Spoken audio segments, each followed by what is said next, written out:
तो बच्चों good evening. ठीक है, आपकी नीट के लिए 3 दिन होता है जिनका जीवन बैच स्टार्ट हो चुका है 22 तरफ से। SSR sir, ST sir, physics की टीम आपकी, Prashant Patil sir, SS sir, ये आपकी केमिस्ट्री की टीम और टीम बायोलॉजी में सीएम सर और डॉक्टर सर। चलिए भाई, ये आपके डॉक्टर सर, ये NV sir, Saurabh Sharma sir का इंट्रोडक्शन है यहाँ पर शैलेंद्र कंवर सर आपके सामने और साथ ही साथ सीएम सर। ये आपके सामने कुछ यहाँ पर अभी स्पेशल प्राइस वीक ऑफर चल रहा है, तो यहाँ पर जो बच्चे नया सब्सक्रिप्शन लेना चाहते हैं, छोटे भाई बहन, बड़े भाई बहन, उनके लिए एक अच्छा ऑफर हो सकता है इस टाइम पे सब्सक्रिप्शन लेना। आइकॉनिक सब्सक्रिप्शन के अपने अलग बेनिफिट है, पर्सनल मेंटरशिप मिलती है, साथ ही साथ आपको ब्रांडेड नोट्स अकेडमी की तरफ से प्रिंटेड नोट्स भी मिलते हैं। ठीक है, साथ ही साथ ये 20% ऑफर के साथ आप 20% तक सेव कर सकते हैं इस ऑफर से। कुछ एक्साइटिंग कॉम्बोज है, वही नीट यूजी सब्सक्रिप्शन के लिए है, तो आप इनको देख सकते हैं। चलिए, आज की क्लास का हमारा ठीक है, पहले तो बताओ, पहले जो मैंने क्लास ली थी एम्ब्रियन डेवलपमेंट की, जो लास्ट क्लास हुई थी अभी 1-2 दिन के अंदर, सबने अटेंड कर ली यहाँ पर जितने बच्चे, क्योंकि उससे आगे की कहानी स्टार्ट होगी। रेडी सभी? बहुत सुंदर। तो देखो भाई, आपके सामने ये है ब्लास्टोसिस्ट। ब्लास्टोसिस्ट याद है, जो ह्यूमन ब्लास्टोला था, जो मैच्योर ब्लास्टोला था, वो एक सिस्ट लाइक स्ट्रक्चर बन जाता है फ्लूइड फिल्ड कैविटी। ये जो पेरिफेरल ब्लास्टोमिया है, ये तो है ट्रोफोब्लास्ट। इन्हीं ट्रोफोब्लास्ट से रिलेटेड कुछ सेल्स होती हैं जो कहलाती हैं एम्ब्रियोजेनिक सेल्स, यानी सेल्स ऑफ रॉबर। और साथ ही साथ अंदर की तरफ होता है एक बंच ऑफ सेल, जिसे बोलते हैं एम्ब्रियोनिक नोव या इनर सेल मास, जिससे बनती है हमारी बॉडी। तो अल्टीमेटली एक ब्लास्टोसिस्ट स्ट्रक्चर जो एंडोमेट्रियम की थिकनेस में इंप्लांट हो चुका है, इंटरस्टिशियल इंप्लांटेशन होता है, इस वजह से चारों तरफ जो सराउंडिंग टिश्यू है वो एंडोमेट्रियम, क्योंकि अभी देखो यहाँ पर धस चुका है completely within the thickness of endometrium. तो now this embryo is completely surrounded by endometrial tissue and now this endometrial tissue is known as decidua. Simple क्या कहलाएगा? डेसिडुआ। तो अब आगे बढ़ते हैं। अंदर आप जानते हैं ये जो कैविटी है, दिस इज ब्लास्टोसिस्ट, जिसमें भरा हुआ एक न्यूट्रिशियस एल्बुमिनस फ्लूइड और जो न्यूट्रिशन देने का काम करता है। देखो आप सभी जानते हैं, ये बेसिकली जो न्यूट्रिशियस एल्बुमिनस फ्लूइड है, जो ब्लास्टोसिस्ट में भरा हुआ है, ये यूटेराइन मिल्क से ही डिराइव हुआ है। तो आप जानते हैं कि आगे चलकर तो धीरे-धीरे प्लेसेंटा डेवलप हो जाएगा और प्लेसेंटा डायरेक्ट मदर के ब्लड से न्यूट्रिशन लेकर डेवलपिंग एम्ब्रियो को देगा। लेकिन अगली स्टेज ऑफ एम्ब्रियो प्लेसेंटा एकदम चमत्कार से बन नहीं जाएगा, चमत्कार हुआ प्लेसेंटा बन गया। जब तक प्लेसेंटा नहीं बन जाता है तब तक सभी एम्ब्रियोनिक स्टेज को न्यूट्रिशन यही न्यूट्रिशियस एल्बुमिनस फ्लूइड प्रोवाइड करेगा, जो यूटेराइन मिल्क से डिराइव हुआ है। तो फिलहाल ये स्ट्रक्चर जो है ब्लास्टोसिस्ट आफ्टर इम्प्लांटेशन, इस ब्लास्टोसिस्ट में स्टार्ट होगा गैस्ट्रुलेशन।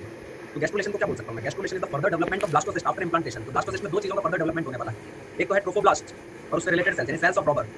इनका जो फर्दर डेवलपमेंट होगा वो कहलाएगा एक्स्ट्रा एम्ब्रियोनिक डेवलपमेंट। ठीक है, और एक होता है इनर सेल मास का फर्दर डेवलपमेंट, यानी एम्ब्रियोनिक नोब का फर्दर डेवलपमेंट। बिल्कुल सही अर्शु, ये कहलाएगा एम्ब्रियोनिक डेवलपमेंट। तो इससे होगा क्या?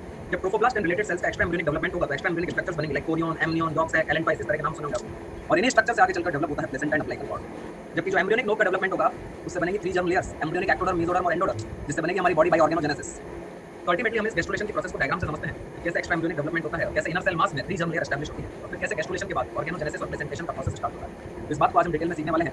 तो ये आपने सबने नोट कर लिया होगा, पिछली क्लास में यहाँ तक की कहानी मैंने आपको बता दी थी। गैस्ट्रुलेशन की प्रोसेस को 2 कैटेगरी में डिवाइड करेंगे, यहाँ तक की बात आपके पास नोटेड होनी चाहिए। अब आगे इसी गैस्ट्रुलेशन की प्रोसेस को डिटेल में with diagrams step by step समझते हैं। तो आप जानते हैं during gastrulation cleavage division stop होने लग जाता है। देखो गैस्ट्रुलर स्टेज तक आते होता है एम्ब्रियो काफी बड़ा हो जाता है, और आपको मैंने बताया था जो अभी तक क्लीवेज डिवीजन चल रहे थे उनका मोटिव क्या था? उनका मोटिव ये था कि सेल्स का साइज को छोटा करके बॉडी की नॉर्मल स्ट्रक्चरल सेल्स के बराबर कर देना। सिंपल सा मोटिव था, नॉर्मल स्ट्रक्चरल सेल्स के बराबर हो जाएंगे। अब होता क्या है कि इस तरीके से बंद नहीं होता क्लीवेज डिवीजन, आप सोचो गैस्ट्रुलेशन में आके एक साथ हर जगह क्लीवेज डिवीजन बंद हो जाएगा। जैसे मैं आपको 2 प्रोसेस बताता हूँ। जैसे एक घर है, ठीक है, ये इसका गेट है, इसमें बहुत सारे अलग अलग रूम्स हैं, सब अलग अलग रूम्स में अलग अलग लाइट जलेगी। अब कोई एक इंसान जाए और जाकर वो मेन एमसीबी को ही बंद कर दे, तो पूरे घर की लाइट एक साथ चली जाएगी, सारी खिड़कियों से जो भी रोशनी आ रही थी सब आना बंद हो जाएगी, अंधेरा हो जाएगा घर में। ऐसे क्लीवेज डिवीजन स्टॉप नहीं होता। क्लीवेज डिवीजन स्टॉप होता है ग्रेजुअली, यानी जैसे जैसे गैस्ट्रुलेशन की प्रोसेस चलती जाएगी तो एम्ब्रियो के इस एरिया में क्लीवेज डिवीजन स्टॉप हो गया, फिर थोड़ी देर बाद इस एरिया में भी स्टॉप हो जाएगा, थोड़ी देर बाद इस एरिया में भी स्टॉप हो जाएगा। जहाँ जहाँ सेल्स का साइज बॉडी की नॉर्मल स्ट्रक्चर सेल्स के बराबर होता जाएगा वहाँ क्लीवेज डिवीजन बंद हो जाएगा। और जहाँ जहाँ क्लीवेज डिवीजन बंद हो जाएगा, एक और बात याद रखना, वहाँ नॉर्मल माइटोसिस स्टार्ट हो जाएगा और साथ ही साथ वहाँ सेलुलर डिफरेंशिएशन भी स्टार्ट हो जाएगा। पिछली क्लास में मैंने आपको ये बात पॉइंट आउट की थी कि क्लीवेज डिवीजन के साथ सेलुलर डिफरेंशिएशन नहीं हो सकता। तो सेलुलर डिफरेंशिएशन कब स्टार्ट होगा? जब किसी एरिया में क्लीवेज डिवीजन बंद होकर उसकी जगह नॉर्मल माइटोसिस स्टार्ट हो जाएगा, तब सेलुलर डिफरेंशिएशन स्टार्ट होगा। और क्लीवेज डिवीजन ड्यूरिंग गैस्ट्रुलेशन बंद होते हैं, लेकिन एक साथ बंद नहीं होते।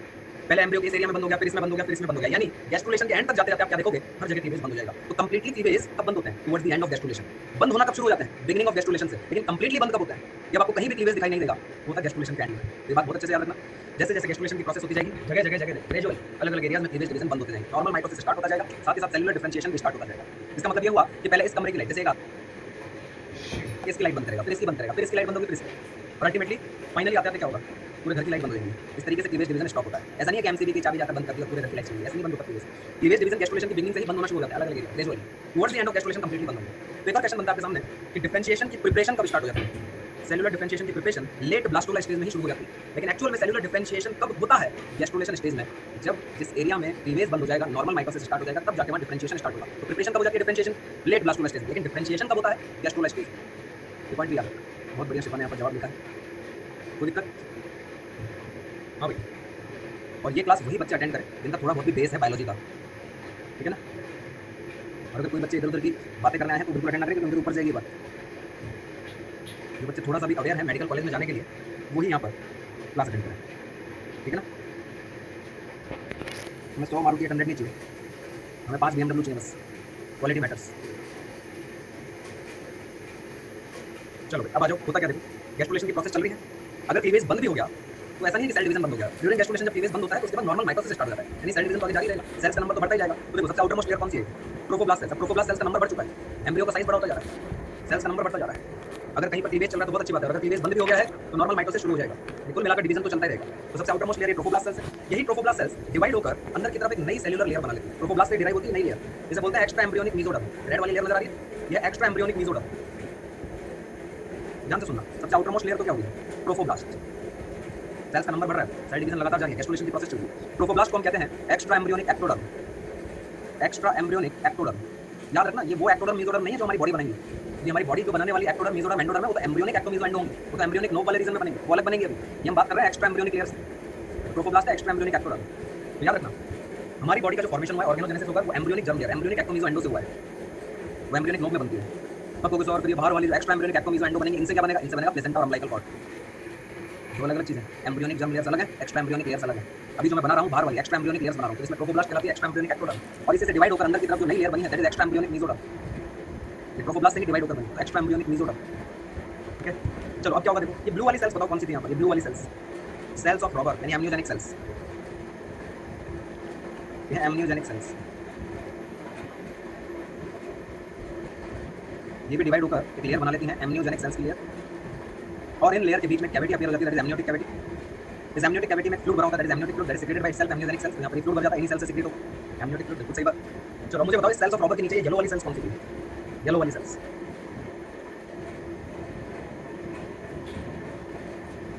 Yes, inner cell mass. Inner cell mass का मतलब देख रही है येलो वाली सेल्स। अब क्या होगा, मैंने आपको एक बात बोली थी कि ड्यूरिंग गैस्ट्रुलेशन सेल्स में डिफरेंशिएशन भी स्टार्ट हो जाता है, जहां क्लीवेज बंद हो जाएगा वहां नॉर्मल माइटोसिस स्टार्ट हो जाएगा, साथ ही साथ डिफरेंशिएशन स्टार्ट हो जाएगा। तो एम्ब्रियोनिक नोव यानी इनर सेल मास की सेल्स डिवाइड होकर डिफरेंशिएट होकर दो तरह की शेप अपीयर कर लेंगी। कुछ सेल्स हो जाएंगी कॉलमनर, यहां पर कुछ सेल्स तो कैसी हो जाएंगी, कॉलमनर, और इनर सेल मास की सेल्स डिफरेंशिएट होकर कॉलमनर होकर एक अपर लेयर की फॉर्म में अरेंज हो जाएंगी, इन सेल्स को हम बोलते हैं एपिब्लास्ट सेल्स।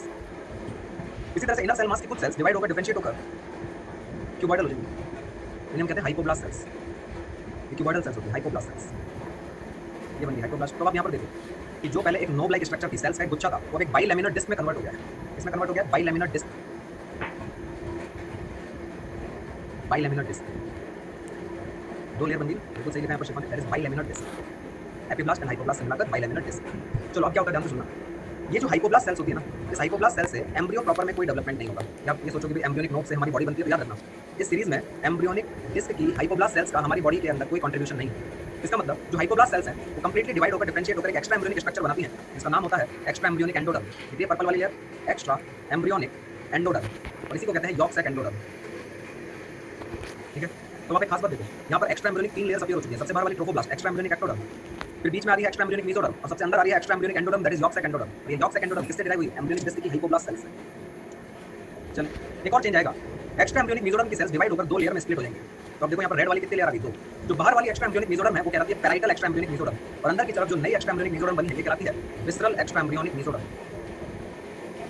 अब एक खास बात देखो, बाहर वाली जो पैराइटल एक्स्ट्रा एम्ब्रियोनिक मेसोडर्म है वो ट्रोफोब्लास्ट के साथ एसोसिएटेड है। देखो ट्रोफोब्लास्ट और टीम का मतलब पैराइटल एक्स्ट्रा एम्ब्रियोनिक मेसोडर्म, ये दोनों की दोनों लेयर मिलकर कहलाती है कोरियन। तो कोरियन इज कंपोज्ड ऑफ, अगर आपसे पूछा जाए तो क्या आंसर करोगे, आप बोलोगे it is composed of trophoblast यानी extra embryonic ectoderm plus parietal extra embryonic mesoderm. साथ ही साथ आप एक और चीज देखोगे, जो एम्ब्रियोनिक डिस्क बनी थी उसके ऊपर कोई कैविटी आ चुकी है, amniotic cavity, that is lined by amniogenic cells, cells of Rauber. लेकिन इसी एम्ब्रियोनिक डिस्क के नीचे अगर आप देखोगे तो एक सैक लाइक स्ट्रक्चर है। बेटा अभी नासा इको है, अभी नासा पे कांटेक्ट किया बेटा, वो आ रहे हैं अभी, सही करते हैं नासा से, इको है ना, थोड़ा नासा से कांटेक्ट किया है, सैटेलाइट जो भेजा था ना नासा ने कल, वो सही ढंग से काम नहीं कर रहा अभी।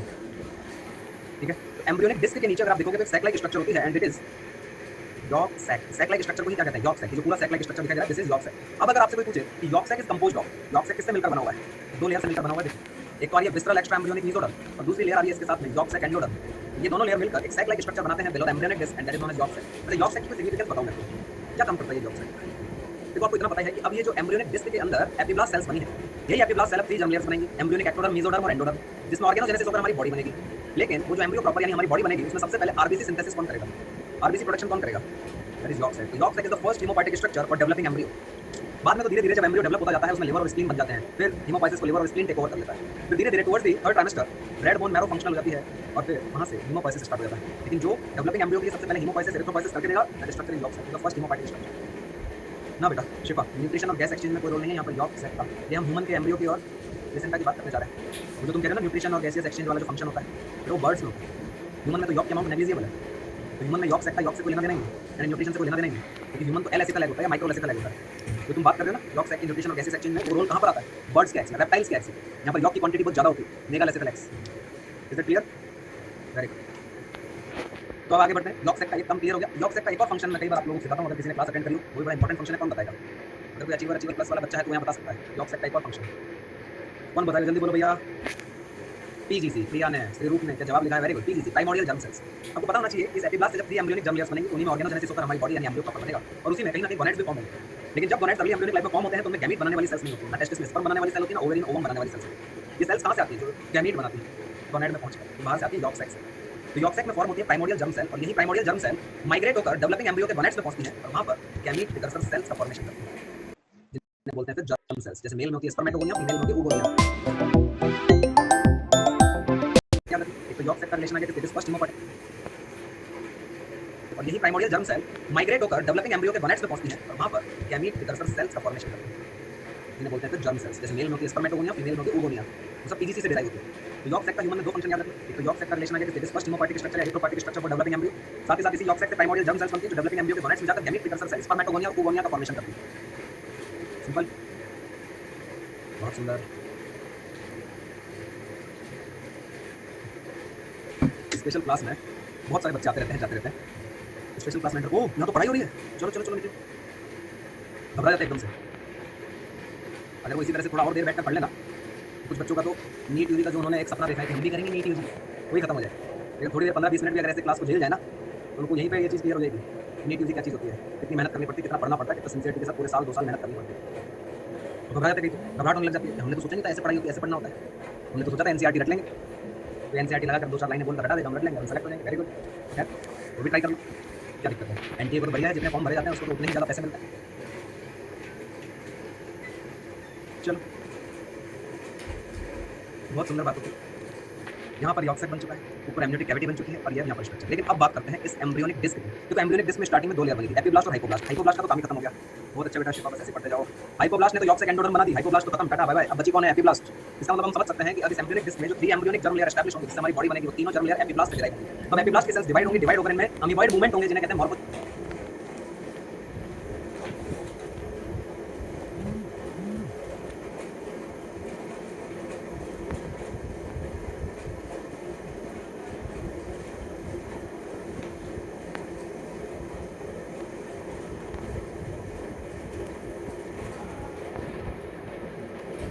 बहुत अच्छा बेटा, शिफा बस ऐसे पढ़ते जाओ। हाइपोब्लास्ट ने तो यॉक्स एग एंडोडर्म बना दी, हाइपोब्लास्ट तो खत्म, टाटा बाय बाय। अब बची कौन है? एपिब्लास्ट। इसका मतलब हम तो 2 लेयर बनेगी, एपिब्लास्ट और हाइपोब्लास्ट। हाइपोब्लास्ट का तो काम ही खत्म हो गया। बहुत अच्छा बेटा, शिफा बस ऐसे पढ़ते जाओ। हाइपोब्लास्ट ने तो यॉक्स एग एंडोडर्म बना दी, हाइपोब्लास्ट तो खत्म, टाटा बाय बाय। अब बची कौन है? एपिब्लास्ट। इसका मतलब हम समझ सकते हैं कि अब इस एम्ब्रियोनिक डिस्क में जो 3 एम्ब्रियोनिक जर्म लेयर एस्टैब्लिश होंगी, जिससे हमारी बॉडी बनेगी, वो तीनों जर्म लेयर एपिब्लास्ट से डिराइव होंगी। तो एपिब्लास्ट की सेल्स डिवाइड होंगी, डिवाइड होकर इनमें अमीबॉइड मूवमेंट होंगे, जिन्हें कहते हैं मॉर्फोजेनेटिक मूवमेंट। तो ये क्वेश्चन भी बहुत फेमस होता है कि during embryonic development oxygen consumption rate सबसे ज़्यादा कौन सी स्टेज में होती है? That is gastrulation stage. उसका रीजन ये होता है कि गैस्ट्रुलेशन स्टेज के दौरान एपिब्लास्ट की सेल्स डिवाइड होकर अमीबॉइड मूवमेंट करती हैं, जिन्हें कहते हैं मॉर्फोजेनेटिक मूवमेंट। 2 टाइप के होते हैं, एपिबॉली और एम्बॉली, और उसको बहुत ज़्यादा एनर्जी कंज्यूम होती है, इसलिए ऑक्सीजन कंजप्शन रेट सबसे ज़्यादा ड्यूरिंग गैस्ट्रुलेशन होती है। तो चलो यहाँ पर मॉर्फोजेनेटिक मूवमेंट होगा, एपिब्लास्ट की सेल्स डिवाइड होंगी, अमीबॉइड मूवमेंट करेंगी। 2 तरह के मूवमेंट होंगे, एपिबॉली एंड एम्बॉली।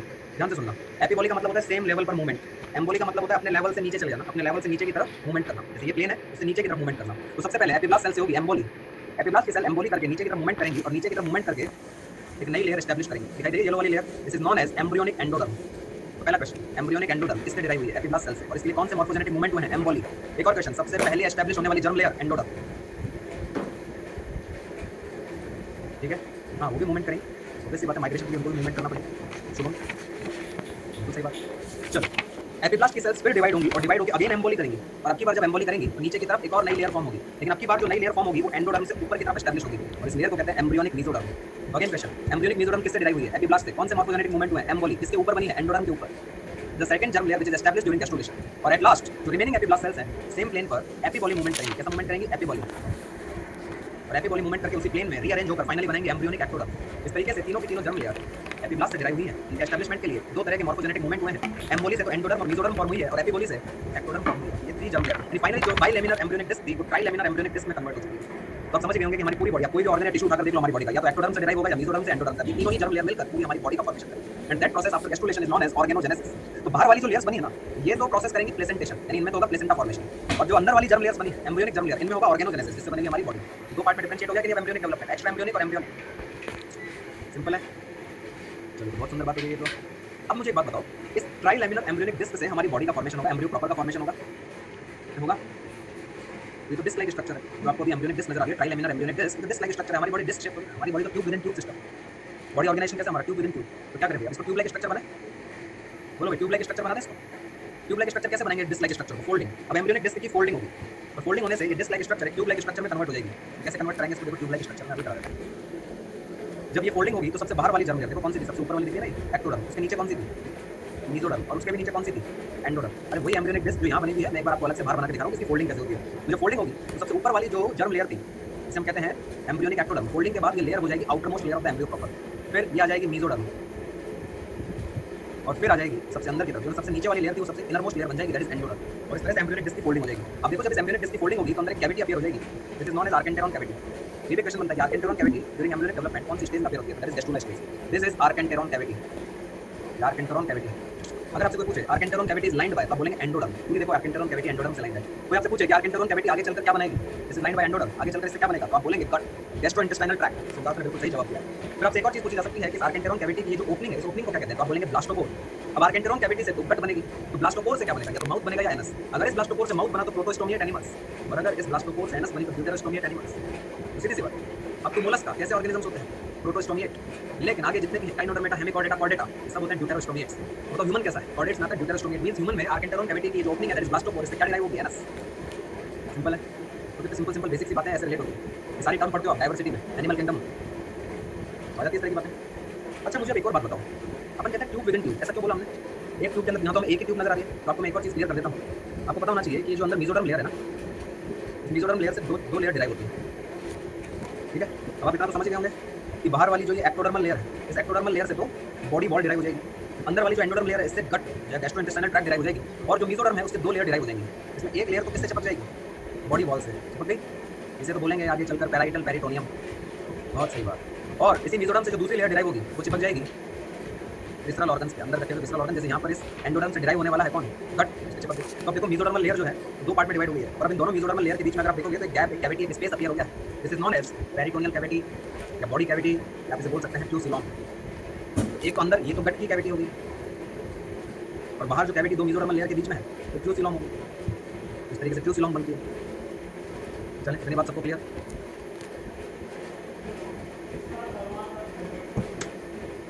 बहुत सुंदर बात।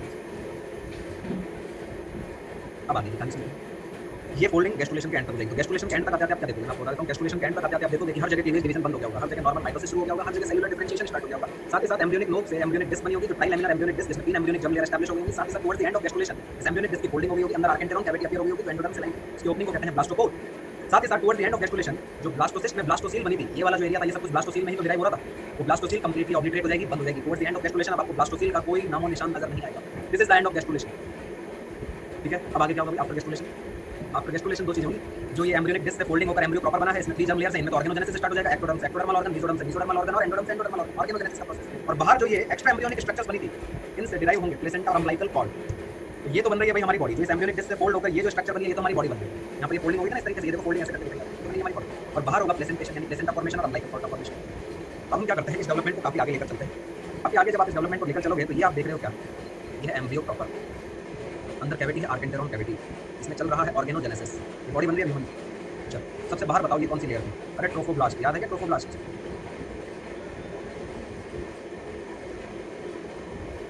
ट्रोफोब्लास्ट के साथ कौन सी लेयर अरेंज थी, बताना जरा अंदर दिखा। अरे भैया स्पीम, पैराइटल एक्स्ट्रा एम्ब्रियोनिक मीजोडर्म, तो यहाँ पर हम अरेंज कर देते हैं ये स्पीम।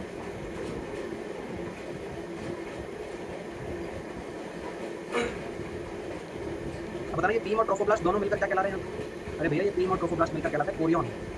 कोरियन के लिए क्या लिख सकता हूँ, trophoblast plus पीम।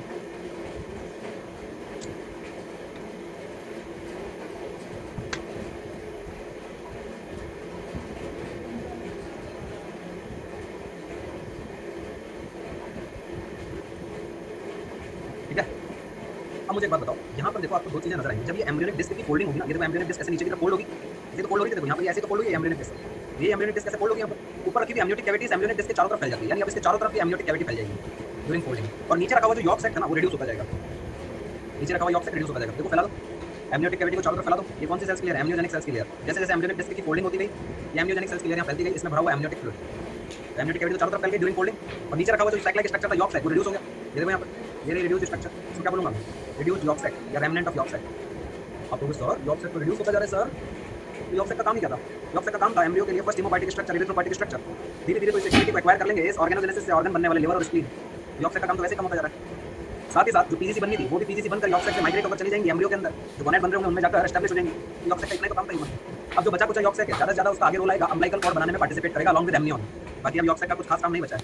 York sac reduce हो गया, तो this is reduced yolk sac. लेकिन ये यॉर्क सैक जब रिड्यूस हो रहा था तो इसी यॉर्क सैक से पीछे की तरफ एक आउटग्रोथ बनी, और इस आउटग्रोथ को बोलते हैं एलेंटॉइड डायवर्टिकुलम, और इसी से डिराइव होती है एलेंटॉइस। मुझे एक बात बताओ, ये जो यॉर्क सैक था ये किससे बना हुआ था? दो लेयर थी देखो यहाँ पर यॉर्क सैक में, एक तो थी यॉर्क सैक एंडोडर्म और दूसरी थी वीम। तो जिन दो लेयर से मिलकर यॉर्क सैक बना हुआ था, उन्हीं दो लेयर से मिलकर एलेंटॉइस बना होगा। यानी यॉर्क सैक खुद तो रिड्यूस हो जाएगा, लेकिन यॉर्क सैक से पीछे की तरफ एलेंटॉइड डायवर्टिकुलम बनकर एलेंटॉइस फॉर्म करेगा। तो किससे बना हुआ है? यॉर्क सैक एंडोडर्म प्लस वीम से। साथ ही साथ वीम का जो मेजर प्रोपोर्शन था, वो मेजर प्रोपोर्शन ऑफ वीम एम्नियोजेनिक सेल्स के साथ अरेंज हो जाएगा। हो गया अरेंज। साथ ही साथ आप एक और बात ऑब्जर्व करेंगे कि ये देखो आप, एम्ब्रियो की जो सरफेस है ये किससे बनी हुई है? एम्ब्रियोनिक एक्टोडर्म से। इसी एम्ब्रियोनिक एक्टोडर्म से एक लेयर फॉर्म होती है जिसे बोलते हैं एमनियोटिक एक्टोडर्म। ये एमनियोटिक एक्टोडर्म इस एमनियोटिक कैविटी के फ्लोर को लाइन करेगी। तो आप यहाँ पर एक खास बात देखो, यहाँ पर आपको टोटल 3 लेयर्स का कॉम्बिनेशन नजर आ रहा है। एक तो है एमनियोटिक एक्टोडर्म, दूसरा आपको नजर आ रहा होगा यहाँ पर बीम, और तीसरा आपको नजर आ रहा होगा एमनियोजेनिक सेल्स। एमनियोजेनिक सेल्स की लेयर, ये तीनों मिलकर ही क्या कहलाती है? एमनियन। तो क्वेश्चन आया हुआ नीट 2018 में, एमनियन इज डिराइव्ड फ्रॉम। सो उस क्वेश्चन में आंसर क्या गया था? Ectoderm and mesoderm. वो जो आंसर गया था एक्टोडर्म एंड मेसोडर्म, उसमें एक्टोडर्म का मतलब था एमनियोटिक एक्टोडर्म जो एम्ब्रियोनिक एक्टोडर्म से डिराइव हुई है, और मेसोडर्म का मतलब था visceral extra embryonic mesoderm. Direct question आया था आपके एनसीईआरटी में, कहीं लिखी है 2018 नीट में था क्वेश्चन, सीधा यहाँ से उत्तर ये मान हुआ। एमनियोटिक एक्टोडर्म, बीम और एमनियोजेनिक सेल्स, इनमें से जो आंसर गया था एक्टोडर्म और मेसोडर्म। समझ गए होंगे वो एक्टोडर्म कौन सी लिखना चाह रहा होगा एग्जामिनर? एमनियोटिक एक्टोडर्म जो एम्ब्रियोनिक एक्टोडर्म से डिराइव हुई, और बीम बोले तो विसरल एक्स्ट्रा एम्ब्रियोनिक मेसोडर्म, यही मेसोडर्म उसने वहाँ पर ऑप्शन दिया था। Ectoderm and mesoderm, that was the right answer of the question. Simple है बिल्कुल। चलो अब आपके सामने सारी स्ट्रक्चर आ चुकी है बाहर। ये तो एम्ब्रियो प्रॉपर बन रहा है अंदर, इसमें तो ऑर्गेनोजेनेसिस चल रहा होगा भाई, एम्ब्रियो प्रॉपर हमारी बॉडी बन रही है। तो बाहर कोरियन बन गई, साथ ही साथ एमनियन बन गई, यॉर्क सैक रिड्यूस हो चुका है, और यॉर्क सैक से एलेंटॉइस डिराइव हो चुका है। सारी स्ट्रक्चर आ गई, कोरियन, एमनियन, यॉर्क सैक और एलेंटॉइस। अब देखो एलेंटॉइस जो डिराइव हुआ है, इस एलेंटॉइस से ब्लड वेसल्स डिराइव होंगे। देखो इस एलेंटॉइस से बनती है एलेंटॉइक ब्लड वेसल्स। ये allantoic blood vessel towards the chorion periphery की तरफ रन करती है। अब एक खास बात देखेंगे, चारों तरफ कोरियन है, लेकिन इस कोरियन का ये वाला एरिया देखो, ये disc like area of chorion है, जहाँ पर chorionic villi, finger like projections develop होते हैं, और इस डिस्क लाइक एरिया को नाम दिया जाता है कोरियोनिक फ्रंडोसम। तो एलेंटॉइस से डिराइव होने वाली एलेंटॉइक ब्लड वेसल्स इन कोरियोनिक फ्रंडोसम की कोरियोनिक विलाई के अंदर ले जाती है ब्लड, किसका? इस एम्ब्रियो का। तो एक बात बताओ, बाहर कौन सा टिश्यू, आपको क्या लगता है बाहर कौन सा टिश्यू है? बाहर बोलो, बाहर कौन सा टिश्यू? चारों तरफ। मैं आपको बोला था ये पूरी स्ट्रक्चर, तो ये वाली स्ट्रक्चर भाई ब्लास्टोसिस्ट से बना गैस्ट्रुला, ये तो पूरी स्ट्रक्चर वही है। इसके बाहर चारों तरफ क्या है? ये चारों तरफ क्या है? डेसिडुआ यानी एंडोमेट्रियल टिश्यू। तो यहाँ पर बताना किसका ब्लड होगा इस जगह पर? एंडोमेट्रियम का यानी मैटरनल ब्लड होगा। कोरियोनिक विलाई के बाहर किसका ब्लड है? मदर का, एंडोमेट्रियम का। और कोरियोनिक विलाई के अंदर किसका ब्लड आ गया? एम्ब्रियो का यानी फीटस का, फीटल ब्लड। तो ये वही जगह है जहाँ पर मदर और एम्ब्रियो के ब्लड के बीच में सब्सटेंस का एक्सचेंज होगा, gaseous exchange, electrolytes transportation, nutrients, excretory waste metabolites, ये सारी चीजें इसी स्ट्रक्चर पर आकर मदर और फीटस के ब्लड में एक्सचेंज होगी। ठीक है, इसका मतलब आप समझ गए होंगे यहाँ पर प्लेसेंटा बनने वाला है, वही स्ट्रक्चर है प्लेसेंटा। तो मुझे एक छोटी सी बात बताओ, आपको क्या लगता है ये जो यहाँ पर ये यूनिट बन रही है ना, दिस इज प्लेसेंटा। इस प्लेसेंटा के अंदर कौन कौन से कंपोनेंट पार्टिसिपेट कर रहे हैं? पहले बताओ, फीटस की तरफ से कौन कौन सी स्ट्रक्चर पार्टिसिपेट करेंगे? तो एक तो एलेंटॉइस, क्योंकि एलेंटॉइस से ही ब्लड वेसल्स बनी, और दूसरा कोरियन। फीटस की तरफ से दो स्ट्रक्चर यहाँ पर पार्टिसिपेट करती है, एलेंटॉइस और कोरियन। और मदर की तरफ से कौन सी स्ट्रक्चर पार्टिसिपेट करेगी? डेसिडुआ। तो अगर मैं आपसे कहता हूँ इस प्लेसेंटा का कंपोनेंट, तो प्लेसेंटा कंपोनेंट होगा कोरियन, एलेंटॉइस एंड डेसिडुआ। ये सारी चीजें मिलकर एक कॉम्प्लेक्स स्ट्रक्चर बनाती है, जिसे हम बोलते हैं प्लेसेंटा। तो on the basis of embryonic component आप इस प्लेसेंटा को क्या नाम दोगे? एम्ब्रियो की तरफ से तो दो कंपोनेंट आए हैं, यस, कोरियो एलेंटॉइक प्लेसेंटा, और on the basis of maternal component deciduate placenta.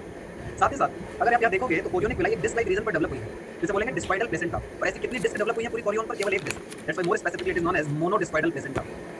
साथ ही साथ इस एम्ब्रियो का इंप्लांटेशन कैसा था? इंटरस्टिशियल, यानी पूरा का पूरा embryo with in the uterine wall, with in the thickness of endometrium embedded हो गया था। तो जब प्लेसेंटा बनेगा तो वो भी तो इंटरस्टिशियल ही बनेगा।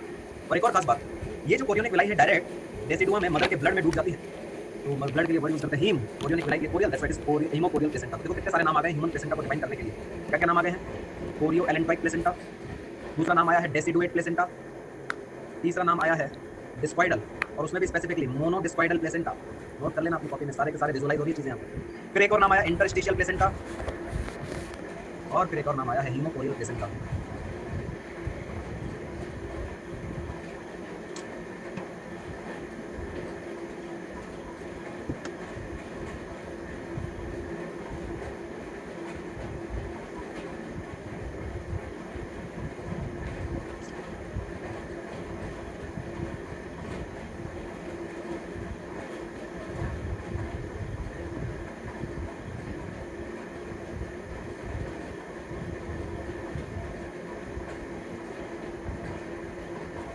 ये शुभम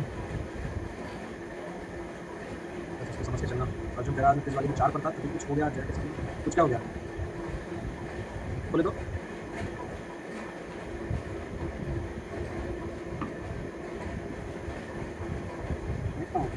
एक बजे वाली चीज़ लास्ट में जाकर हुआ था आई थिंक, जब 1-2 मिनट बचे थे उस टाइम। हाँ तो 4 पे चल रहा था लास्ट तक अर्जुन। वाह यार बहुत सही, अच्छी परफॉर्मेंस थी फिर तो। वो हो गया ना लास्ट में जाके वो ग्लिच हो गया, वो गड़बड़ हो गई, फिर वो रिज्यूम ही नहीं हुआ ना, तो अपन लीडर बोर्ड नहीं देख पाए लास्ट में। वोट तो तब बहुत अच्छी बात है, वेरी गुड, वेल डन। मतलब आज जिस तरह के क्वेश्चन थे अगर तुम उसके अंदर इतना अच्छा हिट कर रहे हो वोट नंबर पे तो आई अप्रिशिएट। बस फिर इसको मेंटेन करके चलना आगे।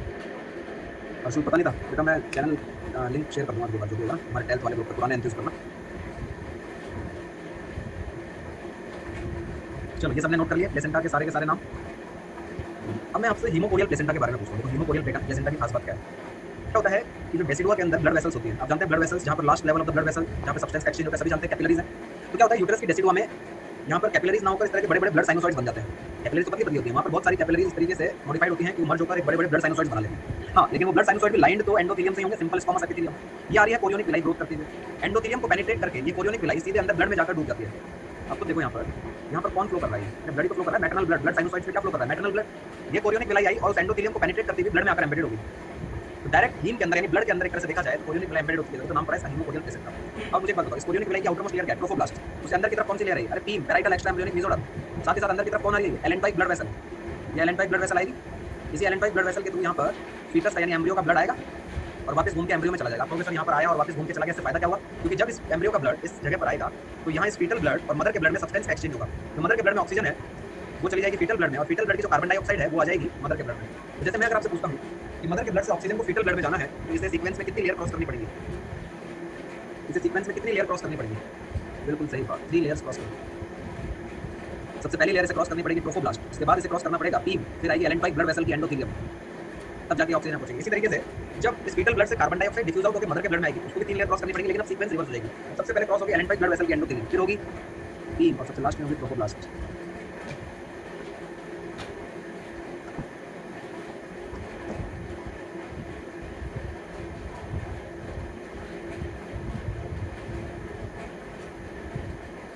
चलें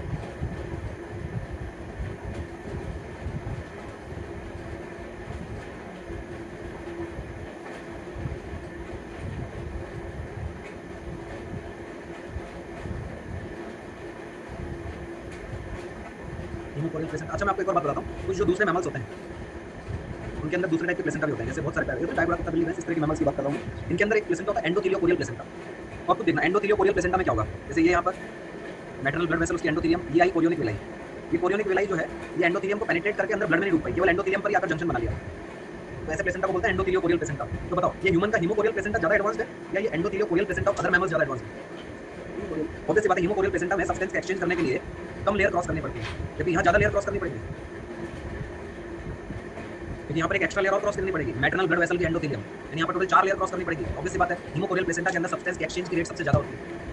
हालांकि हीमोकोरियल प्लेसेंटा का एक डिसएडवांटेज भी है कि यहाँ पर वेस्कुलर टिश्यू का बहुत ज़्यादा इंटीग्रेशन हो जाता है प्लेसेंटा में। इस वजह से जब पार्चुरेशन होता है तो हीमोकोरियल प्लेसेंटा के केस में ब्लड लॉस की रेट बहुत ज़्यादा होती है in comparison to other animals. अगर मैं आपसे कहूँ कि जितना ये पूरा एनिमल किंगडम है इसमें at the time of parturition सबसे ज़्यादा अगर किसी की जान को रिस्क होता है तो वो ह्यूमन फीमेल होती है, जो कि हीमोकोरियल प्लेसेंटा, क्योंकि यहाँ पर ब्लड लॉस बहुत ज़्यादा होता है, थोड़ा भी ज़्यादा ब्लड लॉस हो गया नॉर्मल से भी ज़्यादा थोड़ा भी तो उस फीमेल की जान को खतरा बन जाता है। तो देखो कुछ एडवांटेज है तो कुछ डिसएडवांटेज भी है, माननी पड़ेगी, डिसएडवांटेज भी बोल लो। ब्रेन तो कह रही अर्शु, ब्रेन का एडवांटेज ही तो इस रिस्क को कवर कर जाता है। ह्यूमन के पास क्या है ना, इस तरह का यहाँ पार्चुरेशन के टाइम रिस्क है, लेकिन भगवान ने एक काम और अच्छा किया ना, ह्यूमन को ब्रेन दे दिया कि वो इस रिस्क के टाइम डील कर लेता है उस रिस्क को।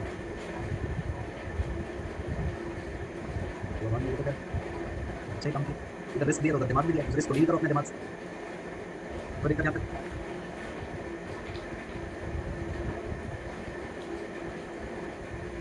चलो मैं 1 सेकंड में आया अभी।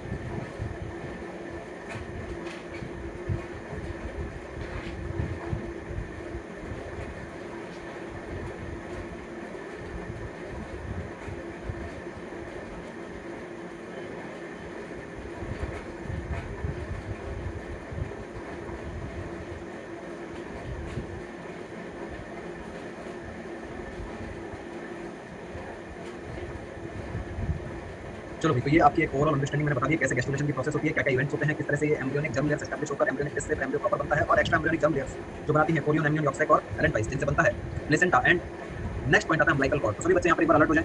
एक लास्ट पॉइंट और बता देते हैं आपको। देखो ये वाला जोन देखो सभी, जो मैं यहाँ पर ये व्हाइट कलर से मार्क कर रहा हूँ, ये वाला एरिया, इसे कहते हैं कनेक्टिंग स्टॉप रीजन।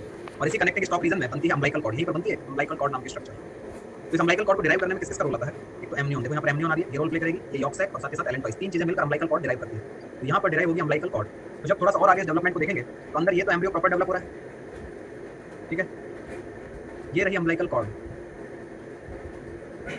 और ये रहा प्लेसेंटा, ये प्लेसेंटा की टिश्यू, और ये रही आपकी amniotic cavity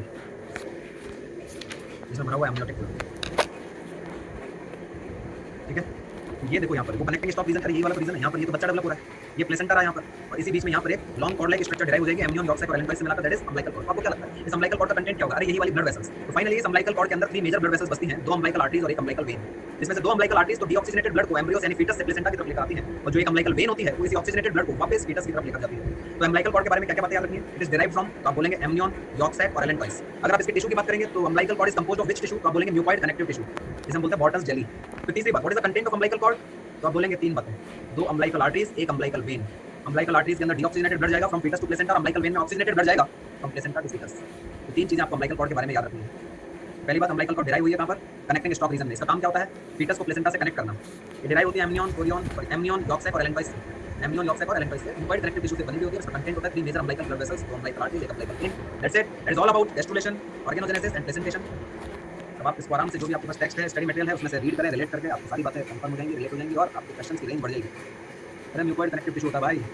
connective tissue proper के 2 स्पेशल केसेस होते हैं, एक होता है रेटिकुलर फाइब्रस कनेक्टिव टिश्यू, एक होता है mucoid connective tissue. Mucoid connective tissue ऐसा कनेक्टिव टिश्यू है जिसमें ट्रांसपेरेंट जेली लाइक मैट्रिक्स है, फाइबर्स एब्सेंट होते हैं, कोलेजन इलास्टिन जैसे कोई फाइबर नहीं होते mucoid connective tissue, transparent jelly like matrix. इस तरह का म्यूकॉइड कनेक्टिव टिश्यू हमारी बॉडी में केवल 2 ही जगह है, एक अम्बिलिकल कॉर्ड की वॉल में, दूसरा आई बॉल के अंदर भरे हुए विट्रस ह्यूमर को भी म्यूकॉइड कनेक्टिव टिश्यू ही कहते हैं। याद रहेगा, mucoid connective tissue is a special type of connective tissue proper. चलो, तो आज की सभा को यही समाप्ति करते हैं, यही समाप्ति घोषणा। नेक्स्ट जो भी स्पेशल क्लास आएगी, परसों आएगी, कल कोई स्पेशल क्लास नहीं है, परसों जो भी स्पेशल क्लास होगी आपको लिंक शेयर करके इन्फॉर्म कर दूंगा। तो इंटरेस्टेड बच्चे, स्पेशली जो पढ़ने में इंटरेस्ट रखते हैं, वो आकर उस क्लास से अपना बेनिफिट उठा सकते हैं। आगे टाइम पास तो कह रहे दुनिया भर में चल ही रहा है। ओके बच्चों, bye, take care, good luck, फिर मिलेंगे जल्दी। नमस्ते बेटा, नमस्ते। हर्षू, बहुत प्यारा बच्चा है, बहुत सारा प्यार तुझे।